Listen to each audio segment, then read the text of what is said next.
Welcome back. آپ کو بتائیں کہ وزیر اعظم پاکستان میاں محمد شہباز شریف کی متحدہ عرب امارات کے صدر محمد بن زید ال نہیان سے ملاقات ہوئی ہے، جس کے مناظر بھی آپ اسکرین پر دیکھ سکتے ہیں. یو اے ای کے صدر کا $2 بلین کے موجودہ قرض کو رول اوور کرنے اور 1 ارب اضافی جو ہے اس میں توسیع کا بھی جو ہے اعلان سامنے آیا ہے. آپ کو اپڈیٹ کر رہے ہیں اس ملاقات کے حوالے سے. اضافی قرض دیا جائے گا $1 ارب کا، اور جو موجودہ قرض ہے اسے رول اوور کرنے کا اعلان بھی سامنے آیا ہے. Pattern in chief all Pakistan textile mills ایسوسی ایشن گوہر اعجاز نے وزیر خزانہ اسحاق ڈار کو خط لکھ دیا. خط میں کہا گیا ہے کہ رواں سال ٹیکسٹائل انڈسٹری $24 ارب کی برآمدات نہیں کر سکے گی. ٹیکسٹائل برآمدات میں ماہانہ $1 ارب کی کمی ہو رہی ہے. اسی پر بات کریں گے ہمارے نمائندے وقاص عظیم سے. جی وقاص، بتائے گا مزید کیا لکھا گیا اس خط میں؟ جی، آل پاکستان ٹیکسٹائل ملز ایسوسی کے پیٹرن ان چیف گوہر اعجاز نے وزیر خزانہ اسحاق ڈار کو خط لکھا، جس میں یہ کہا گیا ہے کہ ٹیکسٹائل انڈسٹری کو اس وقت مشکلات کا سامنا ہے اور اس سال ٹیکسٹائل انڈسٹری $24 ارب کی برآمدات نہیں کر سکے گی، کیونکہ ٹیکسٹائل انڈسٹری کی جو برآمدات ہے اس میں ماہانہ $1 ارب کی کمی کا سامنا ہو رہا ہے. اس کی وجوہات بتائی گئی ہیں. پہلی وجہ یہ ہے کہ پاکستان میں سیلاب کی وجہ سے کپاس کی فصل متاثر ہوئی ہے اور اس وقت ٹیکسٹائل انڈسٹری کو اس سال کے دوران تقریباً 10 ملین بیلز قلت کا سامنا کرنا پڑے گا، جس کو درآمد کرنے کے لیے ٹیکسٹائل انڈسٹری نے ایل سیز جو ہیں وہ کی ہوئی ہیں، لیکن بینک اس وقت ٹیکسٹائل انڈسٹری کے ایل سیز نہیں کھول رہے.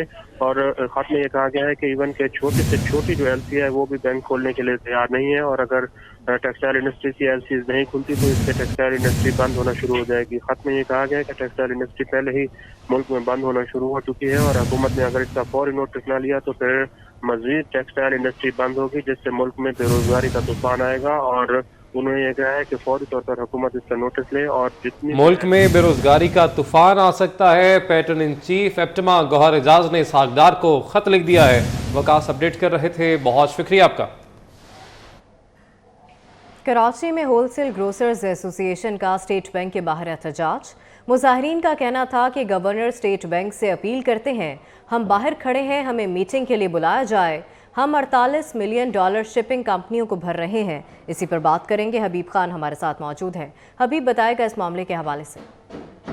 بالکل، دیکھیں کراچی میں آج مختلف تاجر تنظیموں کی جانب سے جو ہے وہ ایل سیز نہ کھلنے کے معاملے کے اوپر کراچی میں اسٹیٹ بینک کا جو ہیڈ آفس ہے اس کے باہر احتجاج کیا جا رہا ہے، جس میں کراچی ٹمبر مارکیٹ ایسوسی ایشن اور ساتھ ہی ساتھ جو ہول سیل گروسرز ایسوسی ایشن ہے، دونوں تنظیمیں یہاں پر موجود ہیں.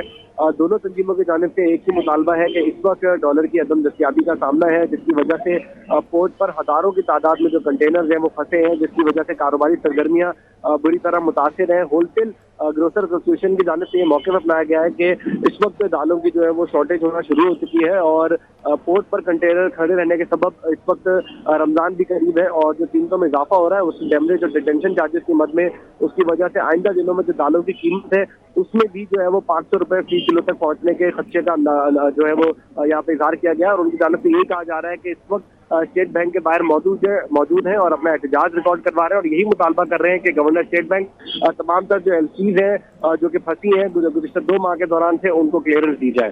جی ٹھیک ہے، بہت شکریہ حبیب خان آپ کا.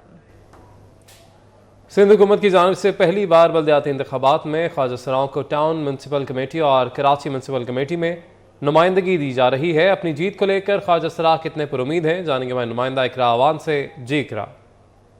سندھ بھر میں بلدیاتی انتخابات کی آمد ہے اور سندھ حکومت کی جانب سے پہلی دفعہ خواجہ سراؤں کو ٹی ایم سی اور کے ایم سی کے نمائندگی کا موقع دیا جا رہا ہے. اور اگر بات کی جائے خواجہ سراؤں کے حقوق کی تو ان کے بنیادی رائٹس کی، تو ہمیں اسکرین پر ایک ہی چہرہ جو ہے خواجہ سراؤں کے حقوق کی بات کرتا نظر آتا ہے.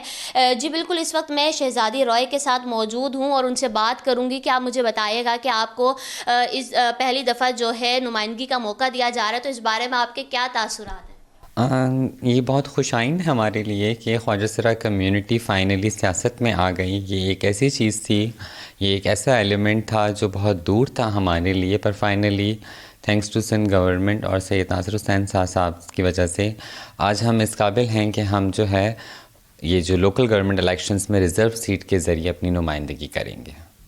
تو آپ مجھے یہ بتائیں کہ آپ سلیکٹ ہو جائیں گے تو جب ایوان میں جائیں گے تو آپ مطلب خواجہ سرا کے حقوق کے لیے پہلے بھی آپ بہت کام کر رہی ہیں، تو مخصوص جو ہے آپ اپنی کمیونٹی کے لیے کام کریں گی یا تمام آل اوور؟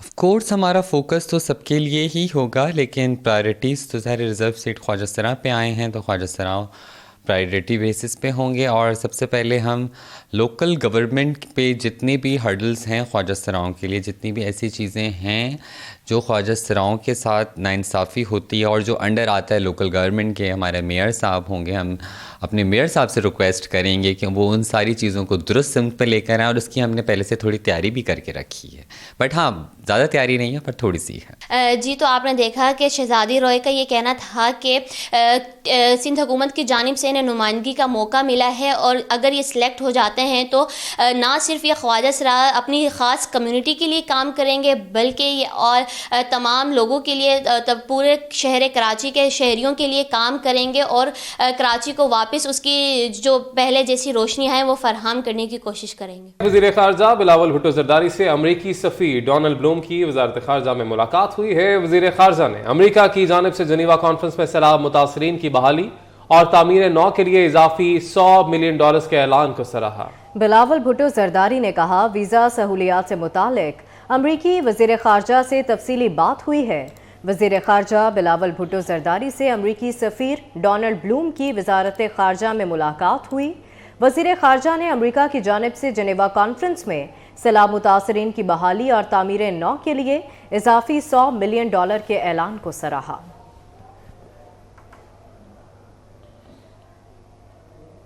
درآمدی مال کلیئر نہ ہونے اور CKD پارٹس پر پابندی کی وجہ سے آٹو سیکٹر کا کاروبار بیٹھ گیا ہے. مزید تفصیلات جانتے ہیں ہمارے نمائندے اشرف خان سے. جی اشرف، بتائے گا. کہ کم ہونے کا نام نہیں لے رہے ہیں کہ سب سے بنیادی وجہ یہ ہے کہ درآمدی خام مال کلیئر نہیں ہو رہا ہے، ساتھ ہی پابندی لگی ہوئی ہے اور ڈالر کی شدید قلت سے جو صنعتی پیداوار ہے شدید متاثر ہے. وجوہات کیا ہے جانتے ہیں، آٹو سیکٹر کے ایکسپرٹ مشہور خان ہمارے ساتھ موجود ہیں. کیا صورتحال ہے، وجوہات کیا بنی؟ سب سے پہلے تو یہ دیکھیں جنوری 2022 جب ہمارا سٹارٹ ہوا تو بڑا اچھا تھا، اس انڈسٹریز کا پیک تھا. شروع کے اگر 6 منتھس کی صرف کار انڈسٹریز کا لے رہے ہیں تو تقریباً 100,000 پلس سیل ہوئی ہے، پروڈکشن ہوئی ہے. But after 6 month July onwards اگر دیکھیں تو آپ کا انفلیشن ریٹ بڑھ جاتا ہے، آپ کا ڈالر ڈی ویلیو ہو جاتا ہے، انٹرسٹ ریٹس آپ کا ڈے ٹو ڈے بڑھ جاتا ہے. تو یہ 3-4 چیزیں آپ کو پرابلم کرتی ہیں جو کہ مارکیٹ میں ڈیمانڈ کو گرا دیتی ہیں. لاسٹلی جو سب سے بڑا ہٹ کیا ہے اس انڈسٹریز کو، پاکستان کی تمام انڈسٹریز کو ہی، وہ آپ کی LCs تھی، کیونکہ آپ کے reserve day to day reduce ہوئے جس کی وجہ سے آپ کے پاس LC کھولنے کے لیے بینکنگ وہ سپورٹ نہیں ملی. تو اس انڈسٹریز میں بھی یہی ہوا کہ آپ کے را مٹیریلز ہیں یا آپ کے سیکورٹیز ہیں وہ انپوٹ ٹائملی ہم نہیں کر پائے یا کھول نہیں پائے، جس کی وجہ سے ڈیمانڈ جو ہے وہ گرتی چلی جائے. اور یہ گرتی ہوئی کنڈیشنز 2022 کے مقابلے میں اگر ہم جنوری 2023 کو دیکھ رہے ہیں، یہ 23-2000 کوئی اچھا سٹارٹ نہیں ہے. یہ نئے سال کا جنوری کا پہلا مہینہ ہے، اس کی جو صورتحال ہے جو پروڈکشن نہ ہونے سے فروخت نہ ہونے کے برابر ہے، جو امپیکٹ ہے اس کا حکومتی آمدنی پر بھی نظر آئے گا. بہت شکریہ، آپ نے اپڈیٹ کیا. نیوز اسٹوڈیو سے فی الوقت اتنا ہے. کسی بھی خبر کی تفصیل کے لیے وزٹ کیجیے ہماری ویب سائٹ 24newshd.tv.